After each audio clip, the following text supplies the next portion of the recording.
They called Wendy Williams crazy. But what if she was actually telling the truth? What if everything she said about Hollywood was the reason she got silenced? Now, Katt Williams is pulling back the curtain, exposing what really happened to Wendy and warning who might be next. This isn't just gossip. This is power, control, and fear. I infiltrate the Illuminati, find out what the fuck they got going on, get the information, run back to y'all, tell y'all everything I know. That's my motherfucking job. But I don't know how many more times I'm gonna be able to sneak in there. Thanks to Shannon Sharp and 90 million views, I can't sneak very often. So while I was in there this last time, knowing that my last report might be my last report, I went in there and I got information for everybody. Look at my white friends. Us too? That's right, white secrets. Hollywood tried everything to control Katt. Money, fame, women, blockbuster roles. But he walked away. Why? Because he believed every offer came with a price, your freedom. And once you accept, you don't belong to yourself anymore.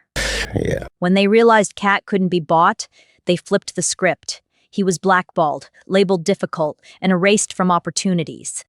He even claimed he lost major deals because he refused to compromise his image.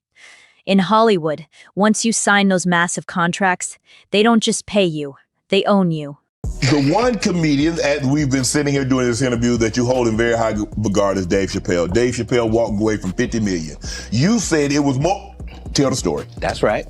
I will let you tell it. No, you're No, the I best. want you to tell it. You really are the best. You're proving it here today. As much as I'm proving it, you proving it. You proving it. Yeah, that wasn't the thing. It wasn't. People say that. He lost $50 million. No, that's not even close to what happened to this dude. And until you understand what happened to the dude, you don't understand what happened. Like, no, not they offered him $50 million and he turned it down. Who gonna turn down $50 million? Now, I've had to turn down $50 million 4 times. 4 times. Just to protect my integrity and that virgin hole I was telling you about. Right, because P. Diddy be wanting to party. And you gotta tell him no. And when pressure didn't work, they went deeper. Katt revealed that his personal life was targeted, dragging him into legal battles over his own family. Suddenly, the fight wasn't about fame anymore. It was about survival. This is their 9th time coming to my house. The problem was this time they came to my office and took my kids from an office. Not from my house, from an office. So now when I can't have my kids at my office, that's an issue. I must be the most terrible black dude. Because here's the whole thing. You gonna charge me with child endangerment? After I adopted 7 children and had them for 14 years in this state? Really? You coming after my kids now? Because it was already a witch hunt. Now you want my babies? Yeah. Sound familiar? That's exactly what happened to Wendy Williams. She spoke openly about industry power players, including Sean Combs, and questioned what was happening behind the scenes. The result? She was discredited, isolated, and pushed out. Right, well, Kanye had the kilt, and then ASAP had the long dress. Yeah. Have you seen the ASAP picture? Yeah, I'm not down with any of that. I mean, wouldn't be my man. No? No. We brought in Lord Jamar from Brand Nubian. Because he had made some comments about that. What did he say? Well, he talked about the whole feminization of hip hop culture from the 80s on. I think he's taking the words out of my mouth. Yeah, I mean, he talked about how when we were younger, you wear an ear in your left ear, and that was considered straight, and ear in your right ear, that'd be gay, and then at one point, people started wearing both earrings, and you know what I mean? And then they started wearing girl pants, and then they're wearing jeggings, and then, yes, it's very effeminized, but be very clear, there were lots of homosexuals in hip hop back in the 80s too, that was what's worse, hip hop wearing skirts or hip hop being closeted and having a plethora of kids to prove manhood that, and denial of something that you shouldn't have to deny, which is your sexuality. Mm-hmm. So I hear what Jamar is saying, but we come from a very homosexual era of hip hop as well. There was a radio personality once upon a time. Her name was Wendy Williams, and she was practically burned at the stake for about such, and now it's all come full circle. After that, things escalated fast. Wendy was reportedly diagnosed, removed from the spotlight, and cut off from the world. No freedom, no voice, no control.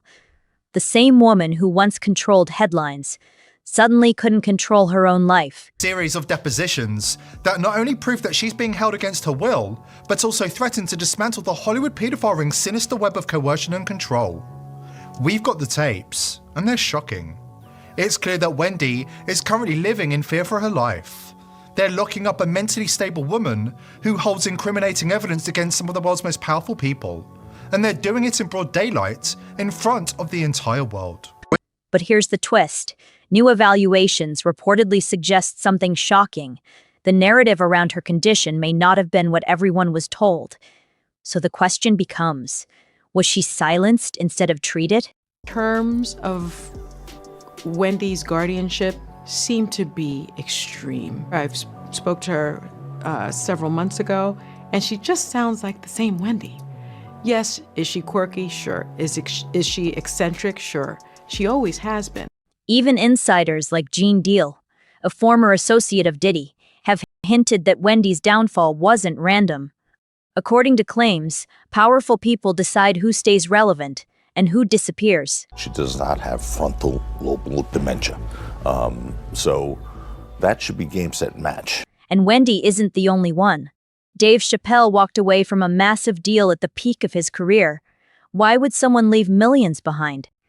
Because sometimes the cost of staying is much higher than the money. What people don't understand about Puff is that he held the entertainment grip, especially for the people who was his former artists, in a chokehold. If you didn't do what he say do, if he didn't like you, you would never ever work for Bad Boy or anybody in the entertainment business again. He did it to Kirk Burroughs. You understand? He did it to Wendy Williams. He did it to a lot of people, bruh. So now her going back is just wanting to get food on her table, keep a roof over her head. Because nobody was probably telling her, yo, I can't work with you. I can't deal with you unless Puff say so. I'm not gonna work with you. I'm not gonna do anything, because they didn't want to make him mad, because he had enough power in the business to stop her. Katt has been saying this for years, that success in Hollywood often comes with hidden conditions.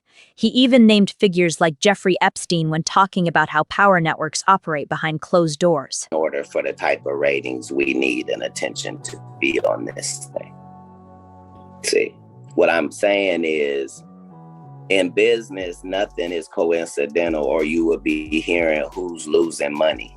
In all of these situations, it's only the artist that's losing. Somebody makes big money. When these rappers get killed, not incidental. Somebody made $100 million and now don't have to talk to that artist or none of their crew, don't have to validate none of their contracts. Now only got to deal with the mama, only got to see her once a year, and it's over. And the money goes up and up and up. So they killed this $20 million guy, but they reaped $60 million in benefits. Wow. And they had some people from your city do it. Wow. I'm saying there's the good side and the bad side of these businesses. But think about what you just think about what you just said. That's extremely thoughtful and powerful. And when you look deeper into cases tied to Epstein, things only get more disturbing. Allegations, connections, unanswered questions, and a system that many believe protects itself at all costs. That you say that, but your we fans take it have another a way. difference of opinion. We your fans. We think you cold. Prove my points. Well, that's why I said your fans have a difference of opinion. But Dave Chappelle was decapitated in front of us. And until we deal with that, until we deal with the fact that a devout Muslim who doesn't eat bacon was accused of being a crackhead, until we establish the fact that they said that he went to Africa to smoke cocaine when we know they don't have running water and food over there, when they don't have paved roads over there. You saying he flew past Chicago and Miami and LA and New York and Detroit. You saying he went past Cleveland and Fort Pierce, Florida, and he went past Okeechobee and Oakland. You saying he went to another country where they're not eating. Right. You talking about somebody who has a wife and children, 5 children, and lives on a farm, doesn't live here in Hollywood. You saying you convinced people that person was an insane crackhead, and he hasn't been on movies and TV for 8 years? Is that correct? Okay, then don't tell me about what you want to tell me about. I just watched you decapitate the king in front of me, and then act like he's supposed to catch up and be a regular comedian like everybody else. But no. He didn't go for that. That's not how it went. He was out there with us for 20 years. They called him Pilot Boy because he had 19 pilots in Hollywood, and everybody passed on him and said his show wasn't worth it. What do you think of Then when he made $500 million, they said even though his contract said he should get half of it, they said he made too much for the contract to be valid, so we'll offer you 10% of what you made. You mean he made $500 million and they offered him 50? Yes. And he said, what do you think my fans are gonna say when they find out you offered me 10% of what I made you? And they said, your fans will believe that you're a crazy crackhead by the time you get home. And my nigga got on a flight in LA, and by the time he got to Ohio, it was so. And 8 years later, he hasn't been in a movie and or television. Is just now trying to do his real comeback at Radio City Music Hall. Katt also mentioned names like Chris Tucker, raising questions about choices, pressure, and what really happens when celebrities say no to the system. He is a supplier. Epstein, Weinstein, like these guys knew what these extremists liked and provided it, and provided the way for you to to have $1 billion and not create a fantasy island type environment has not existed throughout history. Right. Yeah. I mean, if I was going to run some global power organization, I would try to co-opt every single leader, try to offer support, bring them out to wherever the fuck I have my big-ass meetings, fly everybody in private jets to talk about the climate crisis. All organizations have to follow the same rules. Yeah. That's wild. Recruitment is an important facet of all. We have to get some young global leaders. Well, understand, this is the only reason that we can talk about these big Illuminati-like entities at this period of time. It's just because of time. Like, they aged out. Like, you can't get in new, so everybody got decrepit over there, and they can't exchange, really. There are even past testimonies and interviews that hint at powerful people being connected in ways the public barely understands. Nothing is ever fully proven, but the patterns? They keep repeating. This is an FBI file that says one of Epstein's, it says what appears to say BFs, best friends perhaps, Jean-Luc Brunel has, quote, helped get girls. He is wanting to cooperate. And it goes on to discuss a plan for that, and that he's hired a lawyer and how that would work. And so these are notes that date all the way back to a period where Brunel was believed to have considered cooperating. If you haven't heard of him, if you haven't followed this case as closely, he's one of the key officials because he held himself out as a kind of modeling scout. He did, and that's debated over whether he was actually an alleged sex trafficker, but that was one of the tools they would use. He went into businesses that had arrangements with Epstein. He was on the flights a lot. So his name was one of those that had been around before. Dave Chappelle once explained it perfectly. The trap isn't force, it's temptation. Money, fame, power. Most people grab it and never let go, even when it costs them everything. But he did something rare. He let go. Wealth was so vast. You know, the fact that he had this fleet of planes. We've heard a lot about the Lolita Express.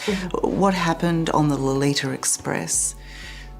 Everything that happened on the Lolita Express and his other planes was the same thing that happened in his bedrooms and the massage rooms, on the beach, wherever we were. They did not stop because we're in the air. 95% of the time, there was always sex involved. Jeffrey couldn't take a 2-hour flight without having to ejaculate. Like, that's how sick this man was. How did you live every day? How did you get on board that plane? How did you live knowing you're going off to New York or to the island or to wherever you were about to be trafficked to? You must have been a ball of dread and anxiety. I was horrified, I was sad, I was angry, I was disgusted. I was a shell, and the only way that I could cope with what I was going through was, taking Xanax. And Xanax is like an anti-anxiety tablet, but it also, it took away that feeling of anger, sadness. It made me feel numb. It was a numbing tablet, and it helped me cope with what was going on at the time. It took a lot of people involved. It took doctors, psychiatrists, gynecologists, dentists. All these people knew what was going on. Any other names together. The police are out on stage, they've cut to commercial, you didn't see what happened. By the time they come out, people have been removed, it goes on. It's certain ways things are handled when it's not intentional.